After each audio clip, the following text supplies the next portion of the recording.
Isolated country എന്നറിയപ്പെടുന്ന ഒരു രാജ്യമാണ് നോർത്ത് കൊറിയ. മറ്റൊരിടത്തും കേൾക്കാത്ത പല വിചിത്രമായ നിയമങ്ങളും നമുക്കിവിടെ കേൾക്കാൻ പറ്റും. അതിലൊന്നാണ് ഇവിടെയുള്ള ആർക്കും തന്നെ മറ്റു രാജ്യങ്ങളിലേക്ക് പോകാൻ പറ്റുകയില്ല.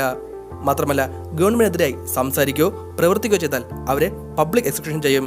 ഇതുപോലെ നോർത്ത് കൊറിയയിലെ ഒരു ഗ്രൗണ്ടിന്റെ നടുക്ക് കെട്ടിയിട്ട ശേഷം മറ്റുള്ള മുമ്പിൽ വെച്ച് അവരെ വെടിവെച്ച് കൊല്ലുന്നു.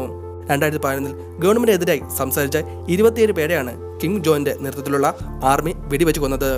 ഇനി രാജ്യം വിട്ടു പോകാൻ ശ്രമിച്ചാൽ 3 ജനറേഷൻ പണിഷ്മെന്റ് ആണ്. അതായത് രാജ്യം വിട്ട് പോകുന്ന ആളെ മാത്രമല്ല അവരുടെ 3 തലമുറകളെ ലേബർ ക്യാമ്പിലേക്ക് കൊണ്ടുപോകുന്നു. ലേബർ ക്യാമ്പ് എന്ന് പറയുന്നത് നരകതുല്യമായ ജീവിതമാണ്. ഏകദേശം ഒരാൾ ഇവിടെ 20 മണിക്കൂർ ജോലി ചെയ്യണം. മാത്രമല്ല ഇവിടുത്തെ ശിക്ഷാവിധികളും കൊടൂരമാണ്.